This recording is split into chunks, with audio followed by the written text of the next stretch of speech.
Hey everybody, welcome to Beyond the Track with Daniel Blair. I'm Daniel Blair. Huge thank you to Cooper Tires for being involved with us and part of this project.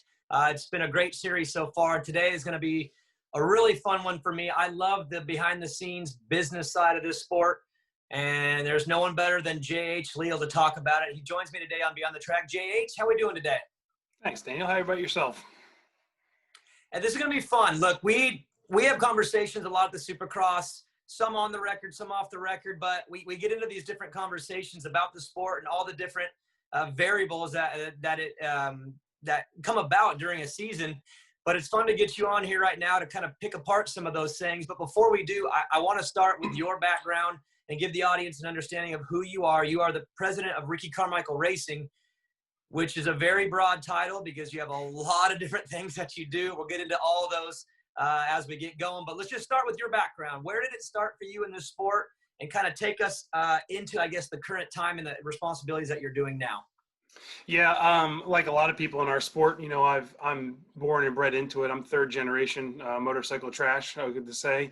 My grandfather rode and raced. My dad rode and raced. My dad's a professional dirt track racer back in the day. So I was immersed in motorcycles from the very beginning. Specifically how I got to where I'm at today. Oddly enough, I think my parents tried to break the cycle and get me out of the motorcycle business because it's a tough one to be in sometimes.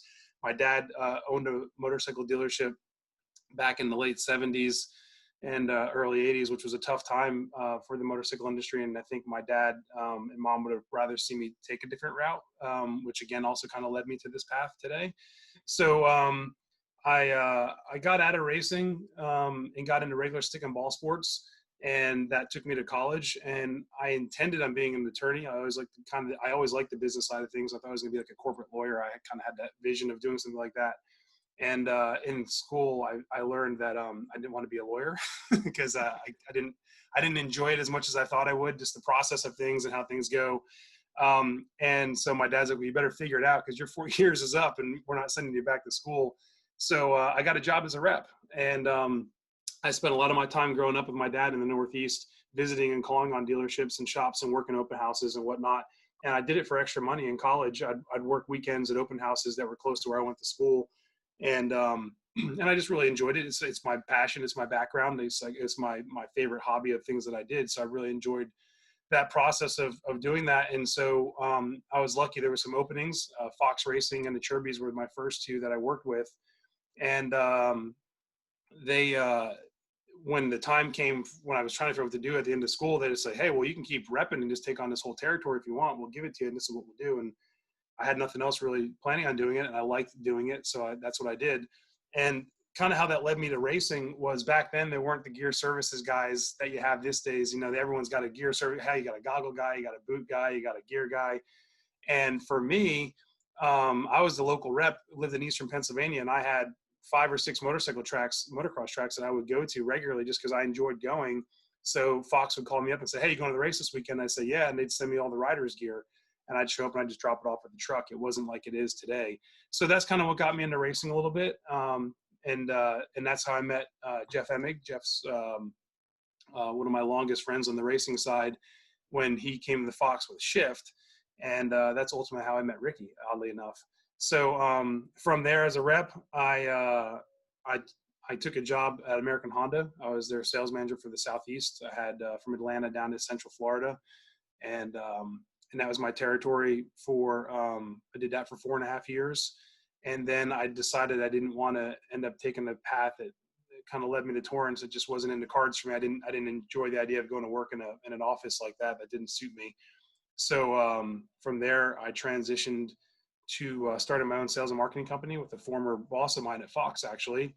And I did that for a while, and it was a great experience because that brought me to all the motorcycle races because we were distributed by Parts Unlimited, who was a big partner at the time of the series. And so that allowed me to go to all the races and become more involved with Ricky.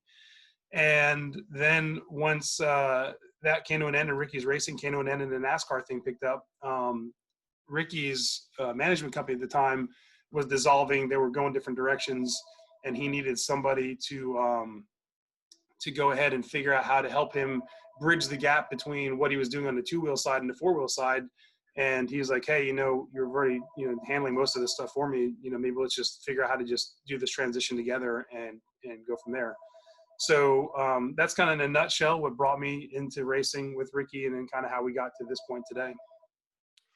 Again, you're from the Northeast, now moving down into the South, so you're covering pretty much the eastern side of the country.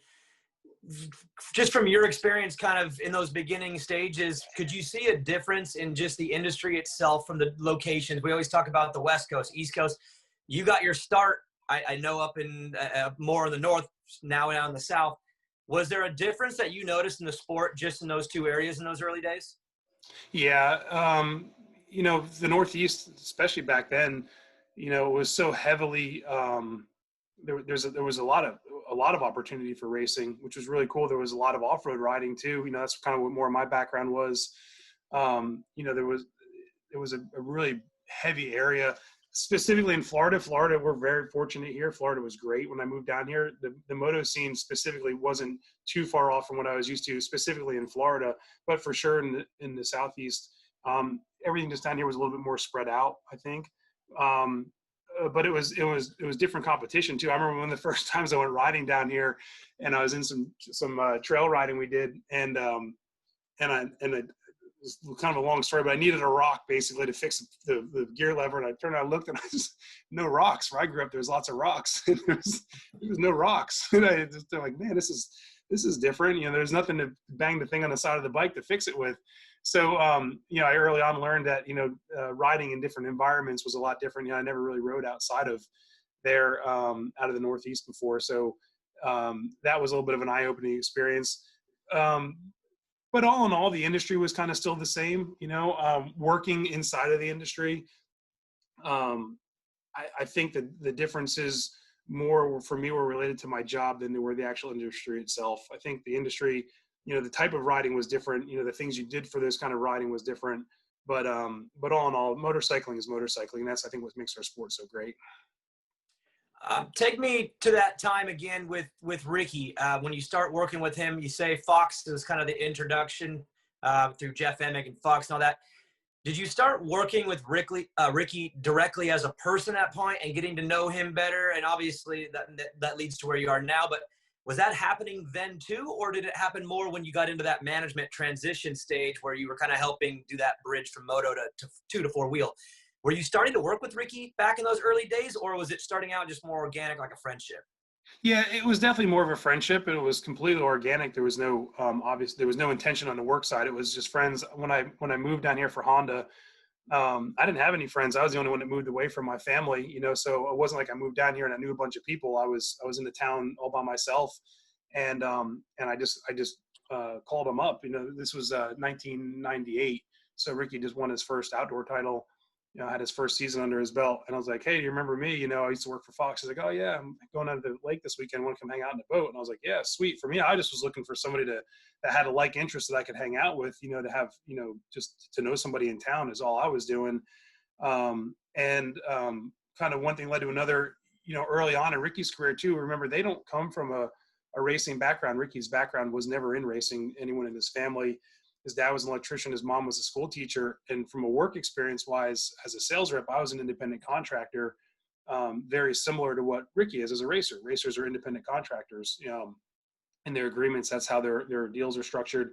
And so I was able to help him, just give him some advice on like, hey, here's how I do my taxes. Here's how I, handle travel receipts and stuff. In some ways, there was some interesting similarities that we had from a job perspective that I would, just started helping his mom with a little bit.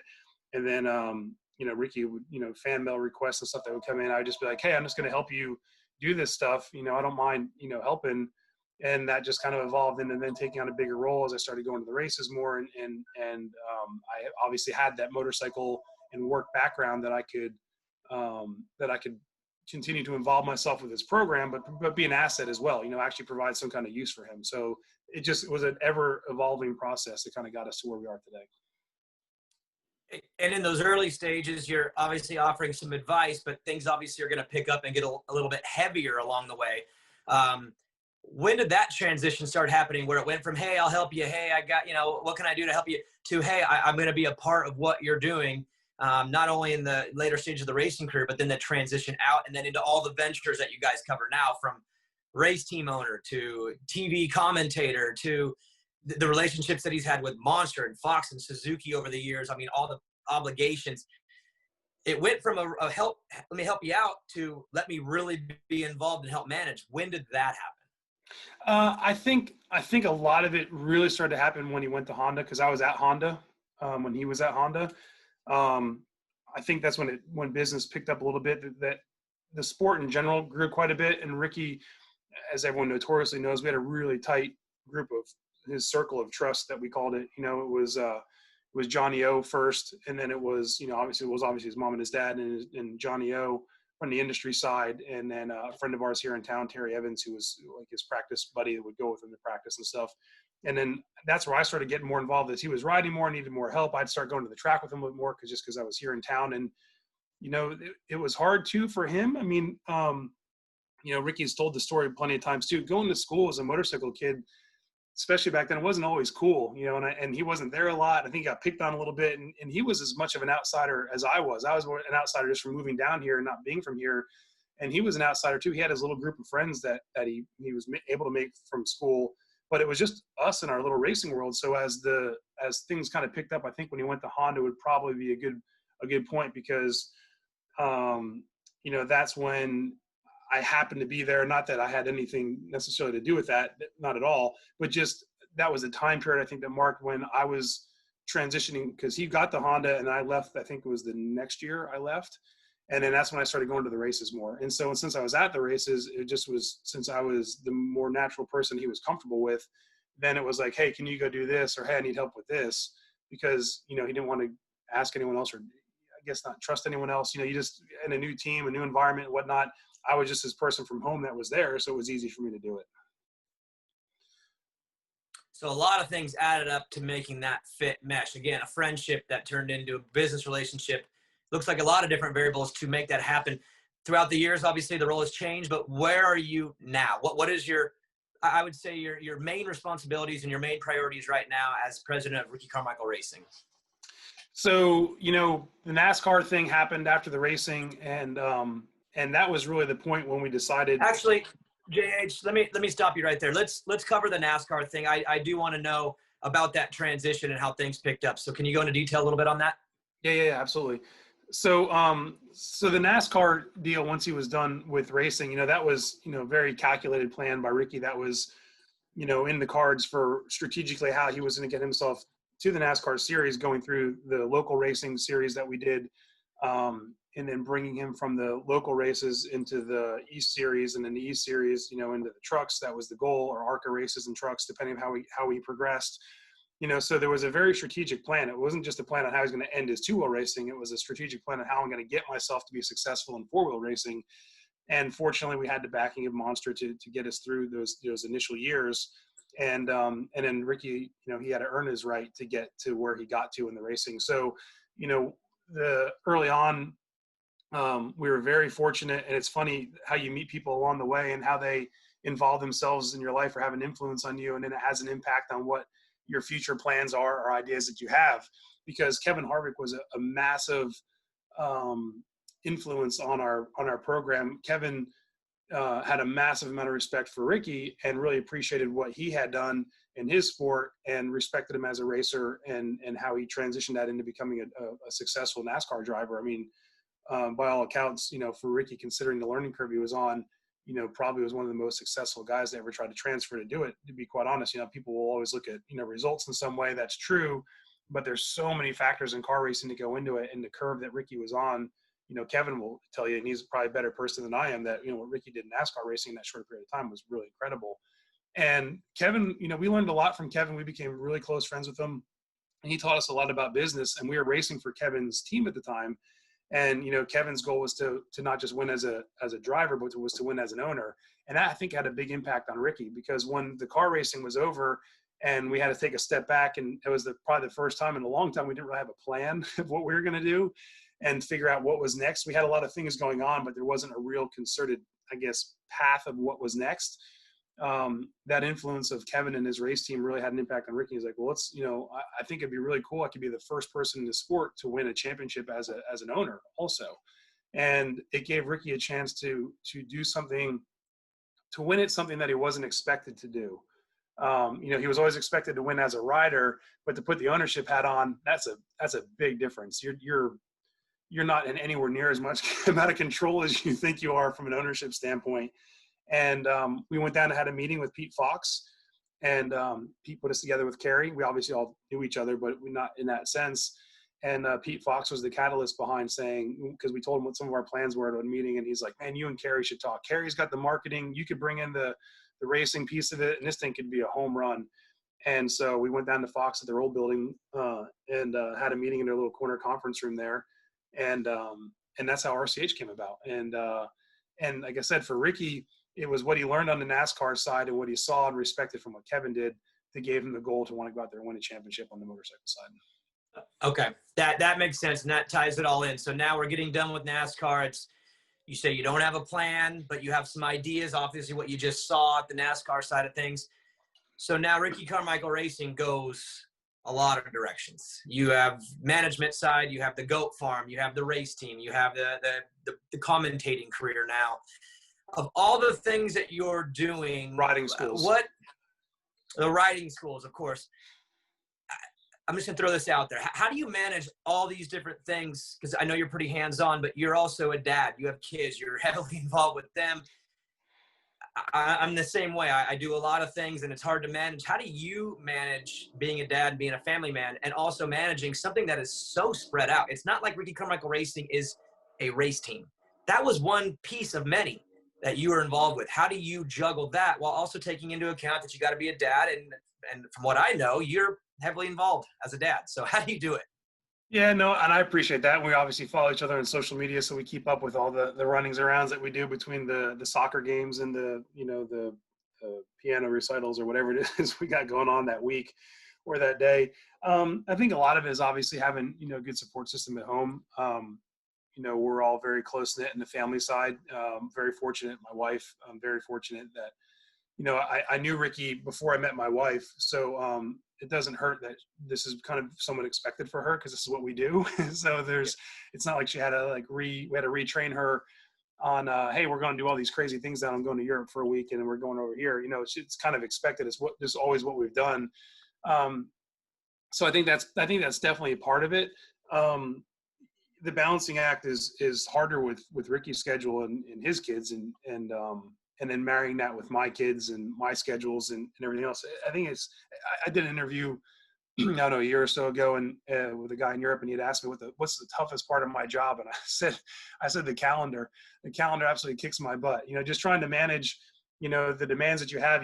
We have, currently, 5 or 6 companies under agreement right now that we have, full operating relationships with between, the motorcycles, Slick Products, Kinetic Gaskets, Monster Energy, Fox Racing, Oakley Motorsports.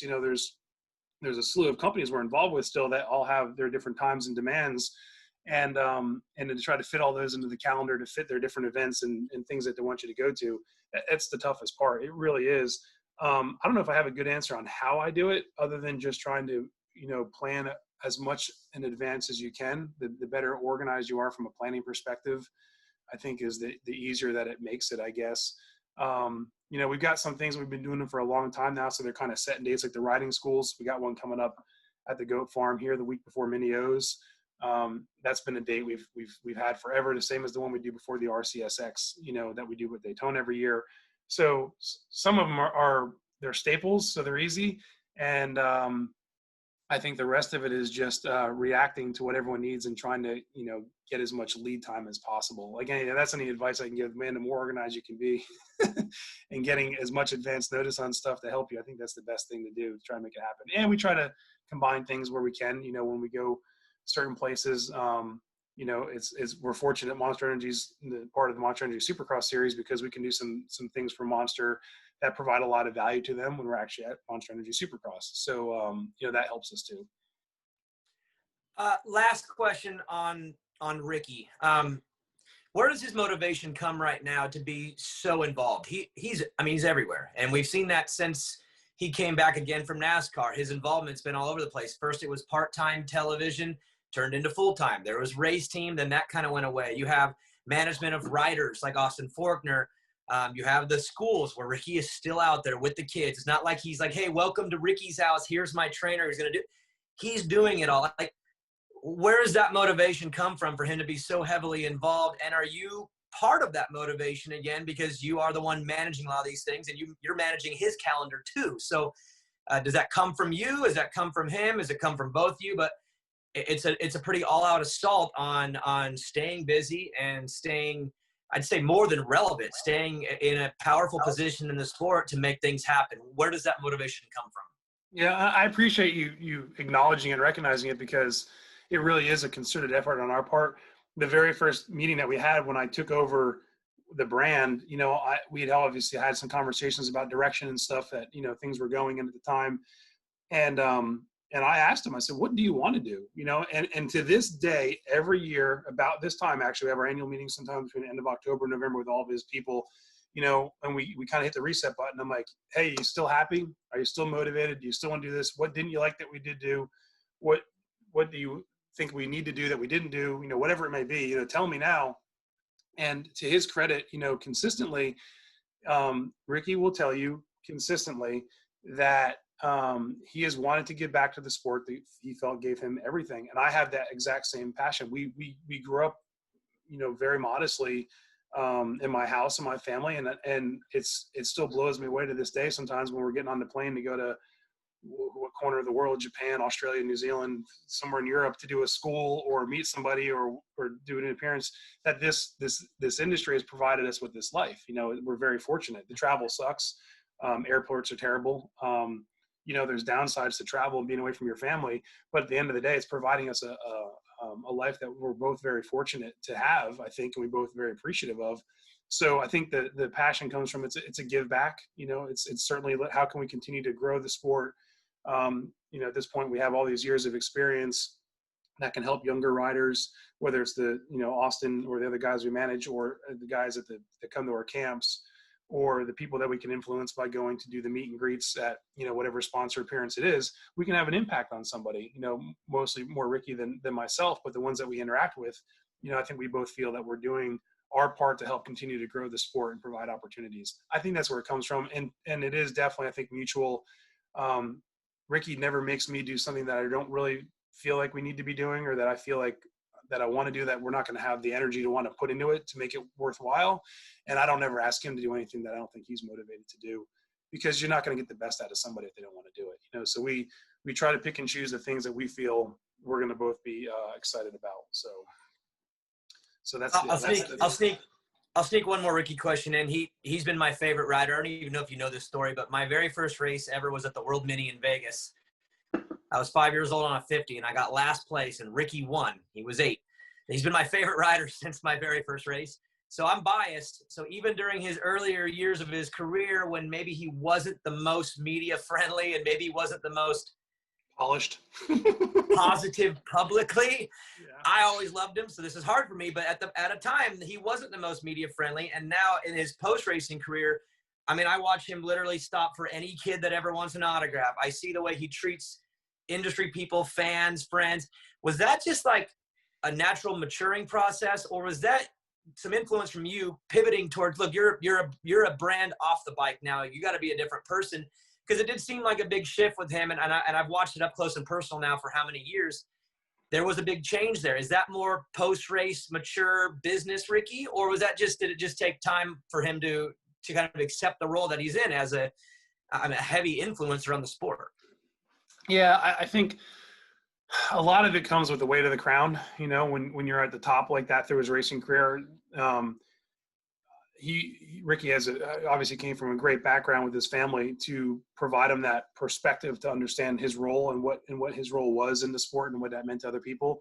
So I think that feeling and understanding of what his role was had a lot to do with it. And then to polish it even more, I guess. Yeah, for sure. I mean, there was an expectation, for certain things, that's what my job is now with anyone I interact with. It's, you have to explain what the expectation is of the person that you're working with, and they need to understand you know, like, hey, this is the people that are paying you. This is your sponsor, and with it comes a burden of responsibility for you to meet their expectation. You know, we've agreed to do something, and you can't just do it, half-assed. You got to kind of attack it and do it the right way. And for sure, you know, when, as a great example, moving into being the seat that he has now for TV, for NBC Sports, for Monster Energy Supercross, you know, we had open and honest conversations with the people at Feld and internally with ourselves, saying, hey, there's an expectation here of where they want you to be, and we need to make sure we address the things on our end to make sure we do that. So he went out and he hired himself a vocal coach, the same guy who actually worked with at Kawasaki years ago, interestingly enough, and Arthur Joseph is his name. And, you know, Arthur gave him some tips and tricks and exercises to do, just as if he approached practicing on his motorcycle. And then it just became a matter of doing laps. You know, the first few broadcasts, that's like, you know, your first few practice laps, you know, before you get going in later on in the season. And that's where, you know, you just have to do it more and more and more until you get comfortable doing it. So it takes effort, you know, off track as it does on track, you know, basically is what that comes down to. So I think it's a self-awareness on his part, and the ability as a champion to recognize, you know, regardless what your chosen endeavor is, you know, he's going to attack it the same way, just in a different skill set. It's vocal coaching versus practicing sections on a motocross track, basically. Perfect. Thank you. Let's pivot now to some of the other responsibilities that you have. I think it's safe to say 2020 has been an interesting year. Obviously a very sad year for many. And I think it's fair to say our hearts go out to everybody that's been, you know, that's involved and caught up in this just tragedy that we've had with COVID-19. But the sport itself went through a very weird scenario where we shut the sport off, like the country kind of did for a minute. I know you were part of that leadership team that was like, let's get this back to racing. How can we do this thing? Can you take me back to that time and just your role and your input on how we could do this thing? Because again, it got shut off in a moment's notice. I mean, I was on my way to the airport when I got told we're not racing this weekend. And then we figured out a way to nail this thing and finish out with 7 rounds and even transition the outdoors. A lot of schedule changes, but they're on the brink of pulling off their schedule too. Take me to that time and your role and your involvement in getting us back going after the sport just got completely shut off back in March. Yeah, it was an interesting week. I think we went Dallas, Daytona. Is that what it was? Right? Dallas. I think so. I was on the way to Indy. I know we're going to Indy, but I think because it was Dallas we were at, and it seemed like I think it was Dallas was the first place. I think it might have been you and me on the floor actually, and we were saying like that first kind of real rumble came of like, hey, this could affect us. Like we were kind of like, oh, we're going to be good. Like this isn't going to affect our sport, or we'll be able to make it to May before this becomes an issue. And I think it was Dallas was right before. And I want to say we did the futures race there also. Yep. And it was coming home from there. I had the first phone call with Daytona on potentially having new protocols. And I was just like, okay, like, what are we doing? And it struck me like, I don't want to say none of us were taking it seriously, but like, it's, you know, hindsight's always 20/20, but you look back to that time and it was just really bizarre. Like what your thought process was, I don't think any of us we're taking it seriously. It was just a matter of like, I think we were focused on, man, we're halfway through this thing. Can we not just finish it? You know, like before like the wave comes or whatever your thought was. And I remember telling Ricky that week at our camp, we had the camp that week before Daytona at the goat farm. And it seemed like the rhetoric was just building like ridiculously up to Daytona. And I was like, hey, okay, well, this might be for real. There's going to be a bunch of other bike week people there. Let's take some extra precautions. Let's wear our gloves, you know, which Ricky already does for certain times. Let's limit our exposure and be mindful of, you know, what we're doing here. And, you know, and we did all of our autograph sessions and everything there. And then it was like a tsunami at that point. Cause that next week, you know, the rumbling started happening. Obviously my role with Ricky, from his role with Feld and doing the commentary position at NBC Sports, and then my role as a manager with Austin and trying to figure out what the riders were doing. Obviously we're on East Coast, Austin was riding West Coast, but what do you do? Like, how do you advise somebody what to do when you don't know what's happening? You know, like Austin's like, well, should I start riding motocross if Supercross isn't going to happen? You know, there was so many different things that were going on. And it's the first time that I could honestly say that things were changing literally within the hour than within the day. Right. and 180 swings too. It wasn't like we went 10% in one direction. Like we were going from like literally opposite ends of the spectrum on things. It was just completely all over the board. So the race team leadership, I'm very fortunate and honored that I was even asked to help. I play an extremely small role. My role on there was simply just to be a person who just knew, obviously just knowing a lot of people, I could easily get in touch with who we needed to from the rider standpoint. I was the rider liaison. So I could speak to the other managers and agents, that represented the other riders, to get them and the riders on the phone, because obviously they're an important component of it too. We're not like the NFL and we're not like Major League Baseball. There's not collective bargaining agreements. There's not unions. There's not, entities that represent players, unions that represent the players. Our sport is very unique in the fact that we are a collection of independent contractors bound through a team agreement that has an agreement with a promoter. And then we have two different promoters. So we're segregated and divided and yet bound together all at the same time. So it's a very unique position that we're in. And obviously, this is March, right? We're in the middle of March. And we just found out we're not going racing again. So then we're trying to figure out, okay, well, what do we do to go racing again? And then, oh, by the way, we're going to go racing after motocross, which turned around and got flipped around, and we're going racing before motocross. And then we had to flip all that stuff around again. So not wanting to get too crazy long-winded on it, it was just a very, it'll be a time I hope that we never experience again, quite honestly, because it's, I don't like loss. I hate when things just feel like we just wasted something. I feel like we wasted a lot of time, a lot of effort was wasted. I feel like a lot of things were wasted in ways that didn't get what they should have gotten out of it in some ways. But at the same time, the credit's got to be given to the fact that it would have been even worse had we not figured out a way to pull it off, to be quite honest. And I can't tell you how many times that the guys at Feld and myself had phone calls at, 11 o'clock at night or later. We're talking saying, okay, this is what happened today.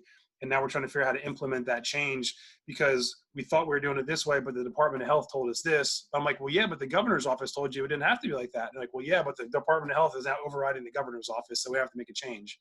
And you're just like, okay, well, now all the 20 people I just talked to today, I got to turn around and tell them we're not doing that now, or it's been different, and at some points you thought you were going crazy when you were doing it. So my role was really small in the fact that I just was, a lot of it was just a communicator between those parties, but then taking the feedback from the riders and letting the promoters know, or the people that needed to know, what their concerns were, because ultimately, the athletes are in my opinion, just as important, of course. And as a manager hat, that I'd wear, we wanted to make sure that we're doing the right things to make sure that they felt safe and protected, and that we're putting them in a safe environment so they can go out there and do their job, because it's their job at the end of the day, but we all have to figure out a way to make it work together. So interesting times, to say the least. Oh, without question. One thing you said there is how we're a bunch of individuals that all come together and get glued together. But this industry as well as I do. I mean, I think a lot more than I do. It's not always easy to get everybody on the same page. And there's been times where not everyone is seeing eye to eye. But from what I've heard, not being in the inside like you were, is that this was a pretty unifying time for the sport to really, I think everybody was so emotionally affected by it that it really gave us no choice but to all come together and find a way to work. From what you've seen over all these years that you've been involved, was this maybe one of the most positive and motivating times to see everybody come together, all looking for the same outcome, which is to make sure the sport survives this issue, make sure that the riders, it's just to get everybody on the same page to make this happen. It doesn't seem like something we've heard in the past would be likely, yet I heard it was a pretty unifying time and a pretty special time. Is that what you took from it? Yeah, 100%. In those conversations with the riders and the managers and the teams, on their side, I had to say what was the most rewarding and cool part to me. My takeaway was at the end, we'd hash out what they wanted or what they didn't want and everything else, but there wasn't a single person that sat there and said, hey, and if I don't get this, then I'm not doing it. There was none of that. They're like, hey, I know everyone's trying to just figure this out, make it safe. This is what I'd like to see happen. but, I'm going to do whatever it takes to get back on the track and go racing. Let's just, be as mindful as we can or whatever. There was without a question a level of, not that our sport doesn't have that level of professionalism, but there was an elevated level of professionalism to want to work together with everyone without question as a collective group of individuals. At the end of the day, everyone sat there and said, we're going to do whatever it takes to get this thing back on track and finish up our season. And then hopefully, get that one done so then we can move into the next one, because the sooner we can get through racing, then the better off we're all going to be, because, and that was the other real big positive too, was, at the same time, remember in the beginning of this thing, like everyone seems like it's getting shut down, but fortunately for us, the motorcycle industry has grown. It's up 50% first 2 quarters over 2019. So in some ways, we're very fortunate in the fact that our sports provided people an outlet that can actually go do something during a pandemic and get out there and do it. I mean, motorcycling is the best social distancing thing you can do. Off-road sales specifically were up 13% last I checked, and I think they would have been greater had we not sold out of everything, which is another biggest positive that we've had. I think our growth was limited by the unexpected, upswing of the sales. So, a lot of positives came out of it. And I think the riders and the teams recognize that, hey, this is just another great opportunity for us to elevate our sport by getting on TV before everyone else, by accomplishing the impossible of being able to do it. And kudos to everyone that felt that made it happen on super short notice because of the flip around with what they were going to do with the schedule. And, I think that combined with an increasing involvement from our sport, or a re-involvement from people that were getting back into riding their motorcycle, I'm very optimistic to say that I think as miserable as this year was for all sorts of different reasons, that the boost we got, the increased invigoration, how we want to say that, of the sport coming out of this is going to be way better. I think starting next year, I think we've done a good job of showing people how good motorcycling is through motorcycle racing, and by just reminding them how much fun a motorcycle is. Seems like economically the sport is taking a hit, but kind of taking the hit well. And like you said, almost like a little bit of a reset, that we can come out of this a little stronger. I think the participation is up.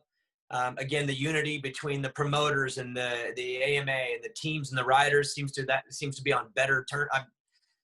A better situation than it's been in a long time. So I think you're right. We're kind of reset and built to move forward in a positive. One thing that I see online a lot when the schedules will come out, this is, mostly for Supercross because of stadium availability, you'll see a Detroit to Seattle, Seattle to New York. And I see people sometimes get frustrated with, why can't you just go all in a row like this? And I think you would agree that would be amazing if that could happen.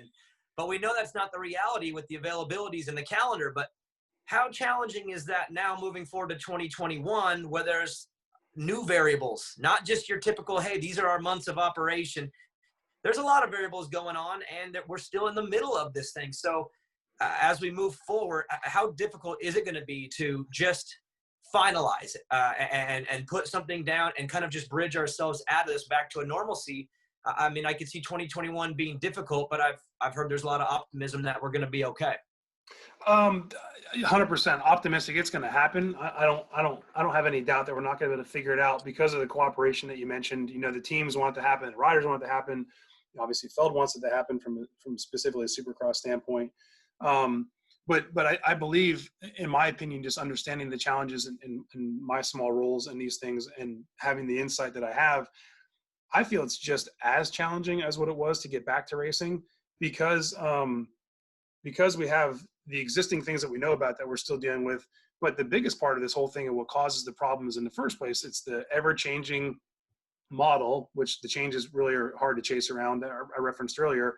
But then it's also going to be, the unknown, the things that we can't control, which is the hardest part, which is the stadiums. So, obviously we race in football and baseball stadiums, and specifically, now we have to have the challenge of what state are those stadiums in, because now you have to deal with state restrictions. And then from there you have to deal with local restrictions, which is, a big part of why we ended up in Salt Lake City, amongst the options that we had, because you had to have 4 different things line up in order to pick a place you could go to.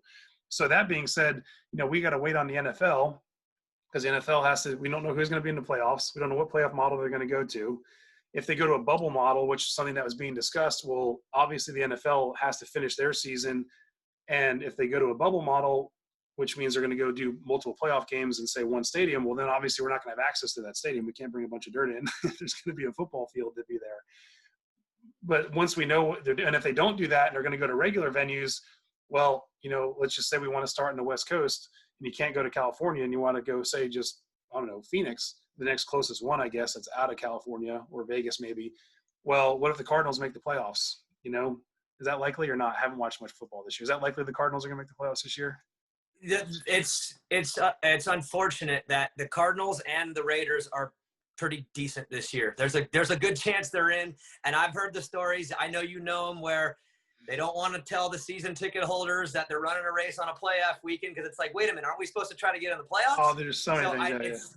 I know. So you're kind of waiting to see how these teams do, but yeah, I'd say that the Cardinals and Raiders are frustratingly doing pretty decent to start the season. So just again, and I'm not saying that that's a venue or not. I'm just saying, just as an example, that's something you got to take into consideration, because now you're sitting there saying, well, now I have only these options to go race at, but I got to wait to see if the NFL is going to do it.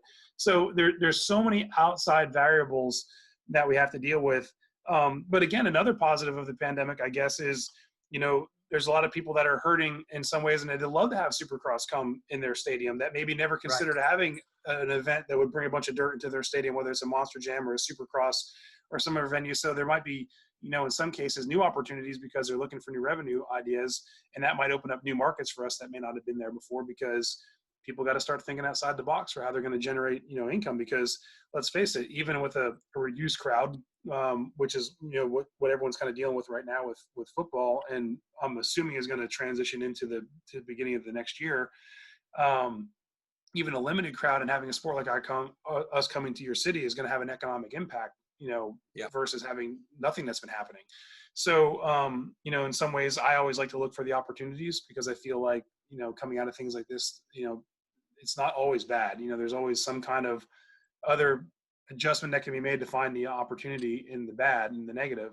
And so, maybe that's a cool thing for us. Maybe we find some new venues in the future, that allow us to come in there and race. So, or we just go to Dallas. I don't think they're going to be in the playoffs. I was trying to avoid that one. I purposely avoided Dallas for you, but I didn't bring it up for you. I was trying to be nice, but okay, you said it. So. I think based on what I've seen through 3 weeks, there might be some availability in January. I didn't, but I left you alone. I went with the Phoenix model versus the Dallas model. Okay. I know. Part of the challenge is, again, moving forward, like you said, is that it's like the sport in a way. The sport is so individual, but it does all come together as glue. But this nation is the same way. You have these individual markets that have their own rules. Salt Lake was able to be pulled off because we had one set of rules that we all understood, and we could get in there and nail it. Again, the bubble model. But how difficult was it for you just or seeing this? I guess maybe this probably wasn't your specific role, but seeing these discussions with local governments and different states and counties and cities that have their own requirements, how difficult is that part of it? Because essentially everywhere you go has their own way of doing things. Yes, under a big umbrella, the country, but it's pretty individual out there. How challenging is that moving forward? Yeah, it is. And the reason why Salt Lake, at the end of the day, won, in my opinion, just from all my involvement, was they were the most organized, to be quite honest. And they had the most unified plan amongst the different, and not to say that they were always unified, because we were the first. Think about it. Supercross was the first thing that came in somewhere and said, we're going to try to attempt to do this kind of series. There's articles written about it. You can go look up from Forbes magazine and other, big time publications that, Feld pulled off in the beginning, what was to become a model for other sports to try to figure this out. And we were so early on, unfortunately, we couldn't do it with fans like they're starting to do now with other sports. But at the time, it was a monumental task. And I think that, what's going to help going forward for Wind Up Racing is which locations have the most organization and communication between their different departments. Like I said, I know that the Feld people are having to talk to governor's offices.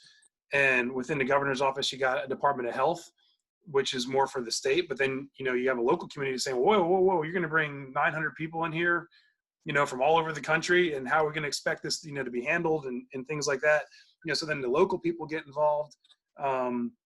you got counties or parishes, depending on where you live, or whatever your district is, whatever you want to call it. And you have to have their opinion weigh in as well. So the reason why it worked in Salt Lake, I think, is because they're very proactive in wanting to, try to get things more back to normal. And they definitely had a more unified plan amongst all the different levels that you need to have. I get that, some other, areas might be more populated and they might have, different levels of concern. I understand that, but yeah, to your point, that's going to be what's going to make it, why I think it's going to be just as much of a challenge as it was to get back to racing in the first place. Is there we were trying to find one spot to race 6 races. Well, we don't want to just go to one spot and race, 6 races and whatever, 6 more or 5 more races after that. We want to try to hit as many places as we can, obviously. We want to get back to normal and go places. That's what's going to make the best opportunity for us in our sport.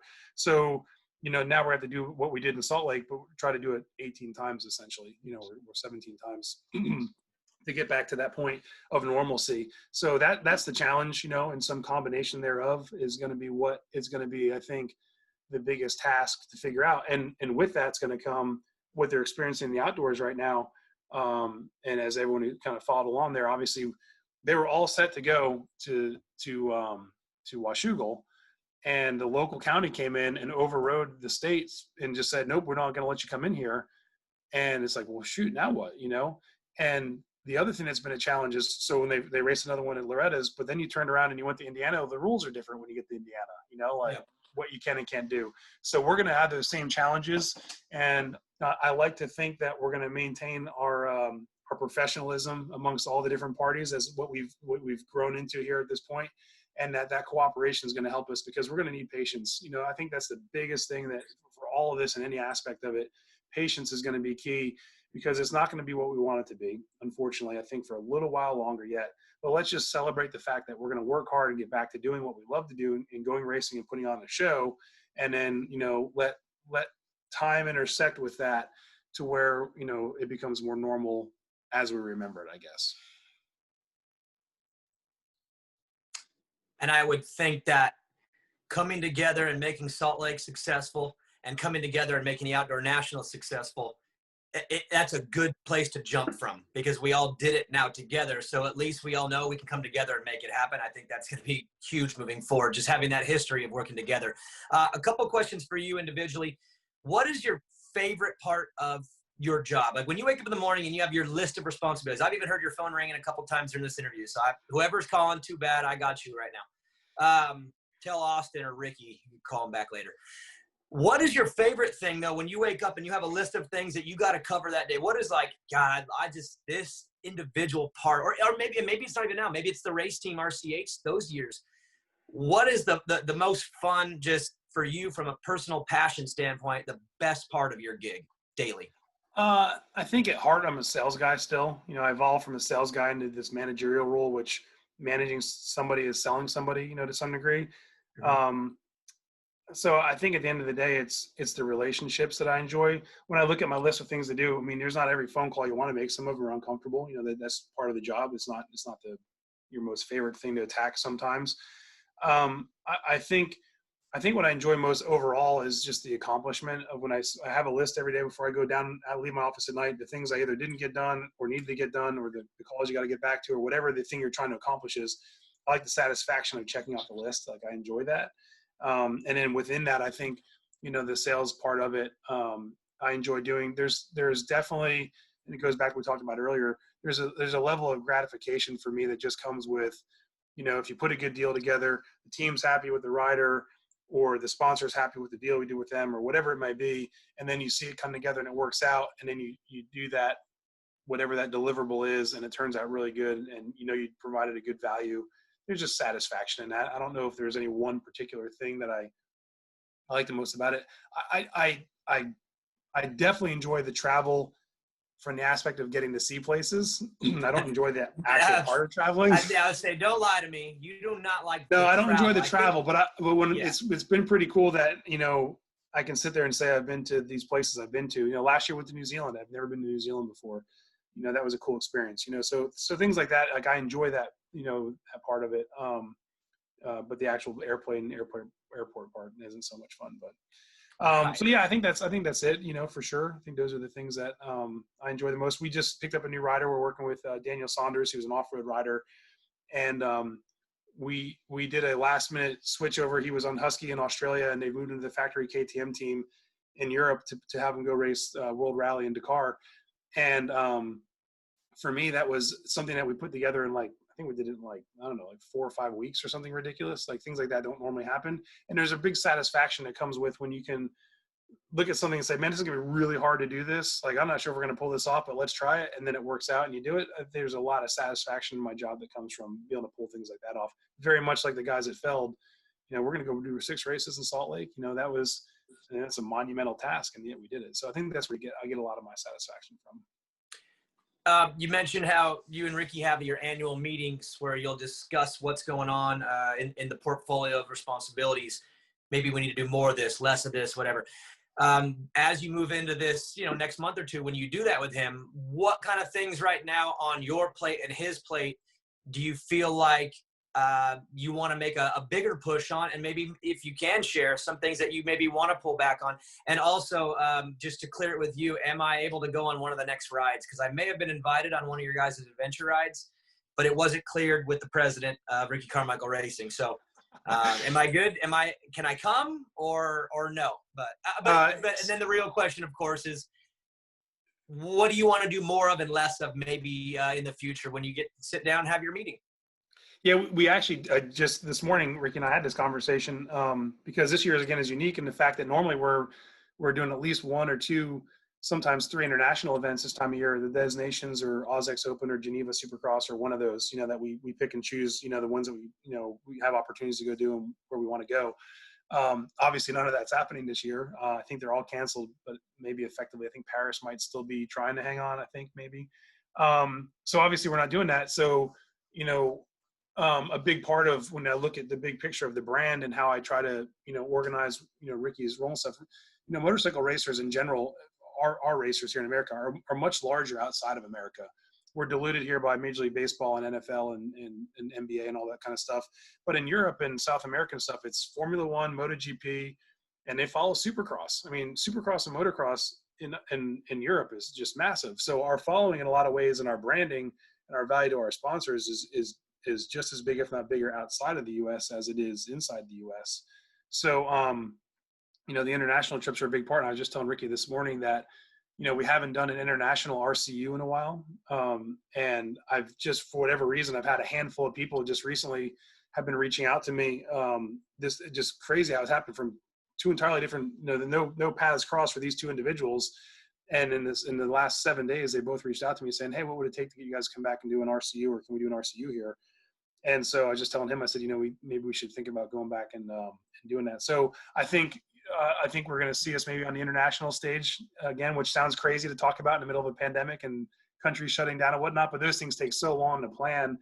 You know, I think people are so longing for things to do right now. And, you know, motorcycles has been a great outlet. And in some places, I think in Europe where they were a little bit more restricted than we were here in America, I think you're going to see that explosion once they kind of come out of this thing after the winter.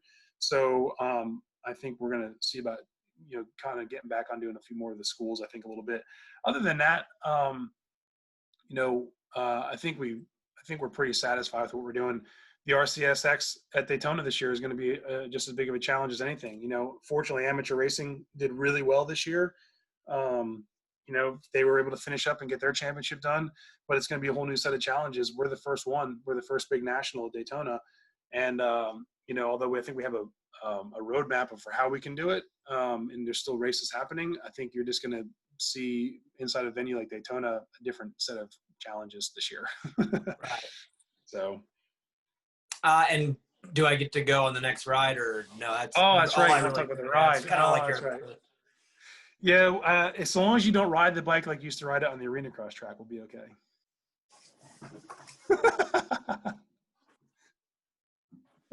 I got it. So you mean like a champion? Like a champion? No, I mean like those other times when you weren't the champion, but that's okay. Yeah. We'll let you come along. I give Ricky a hard time because I watched him out there one time in an arena cross in practice, and he was getting in the rider's way of their fast lap, and I watched him fall in a corner, and Stank Dog ran into the back of him and like flipped out.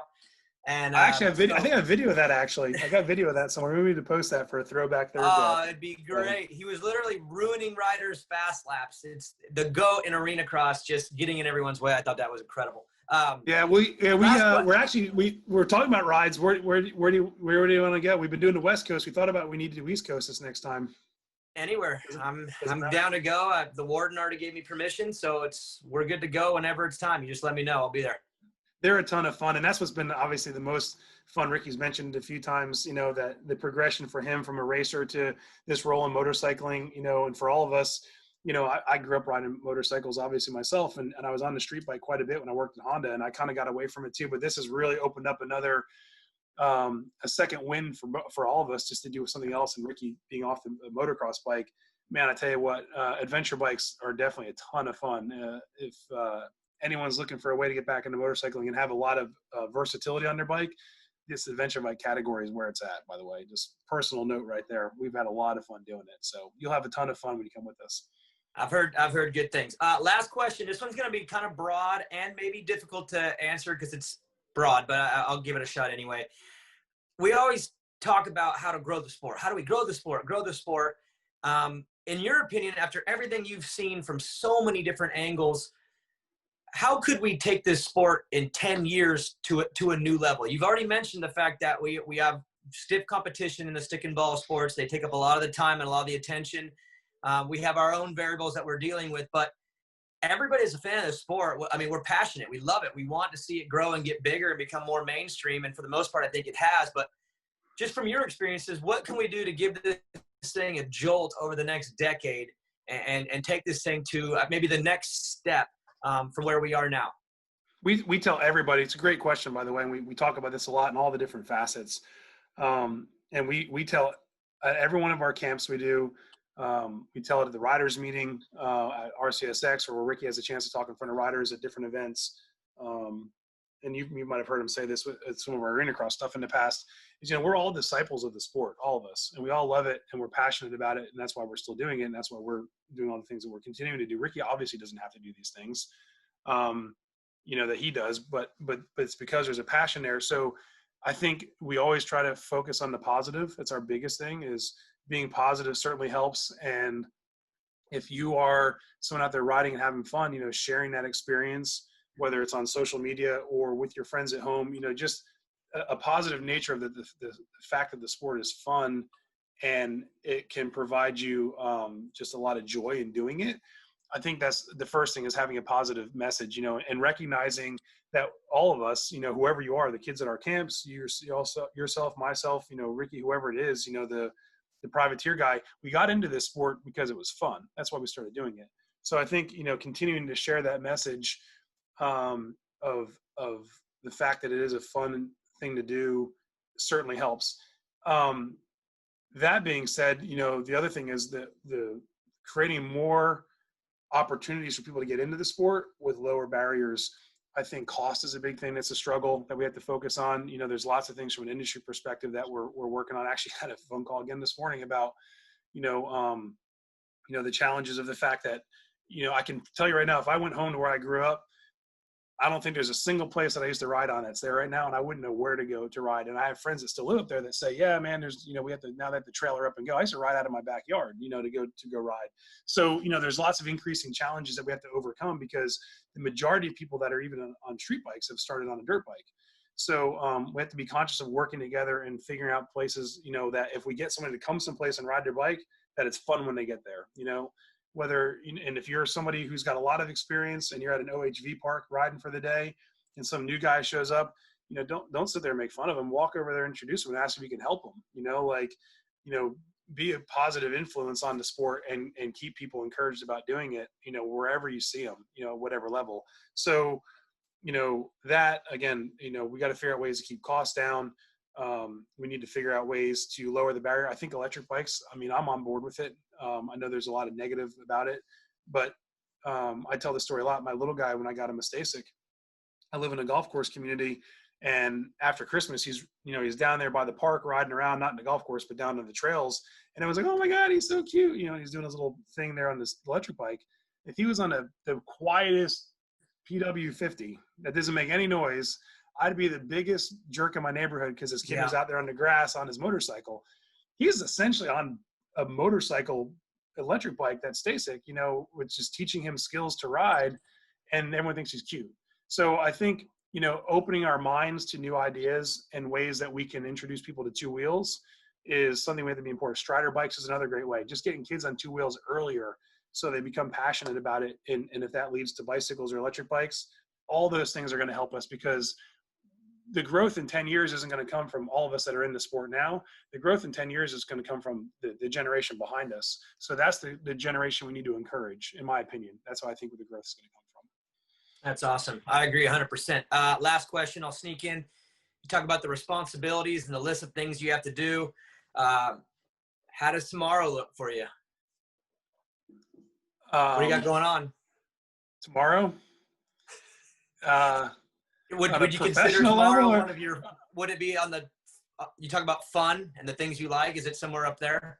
No, my tomorrow morning isn't going to be really good. See, why do you got to go there? My tomorrow morning is not so good, but I'm going to look forward to the rest of my day after that tomorrow. As a matter of fact, Ricky and I are going to go ride street bikes tomorrow and get some content. So look for us for some content for on some street on some that's what I was talking about. I don't know what you're talking about. That's what I was talking about. So. Okay, perfect. JH, I want to thank you for coming on today. Again, we have great conversations when we're together. I love talking about the sport with you, but there are things that I didn't know and this perspective that I wanted to hear from you, and I think everyone's going to enjoy it. So thanks again, and I'll let you get back to work. I know the phone was ringing, and you're very good at juggling, and I thank you for allowing me to take about an hour of your time so you get back to work and get back to juggling. No problem. I appreciate the opportunity. Like I said, I'm happy to share the little bit of experience that I have in the small role that I play. It's a very small role in the sport, but I think the message for all of us should be, let's, keep it being positive for sure. And let's all work hard to keep growing our sport. Thank you, JH. This is Beyond the Track with Daniel Blair. Huge thank you again to Cooper Tires, and we'll catch you soon. Thank you.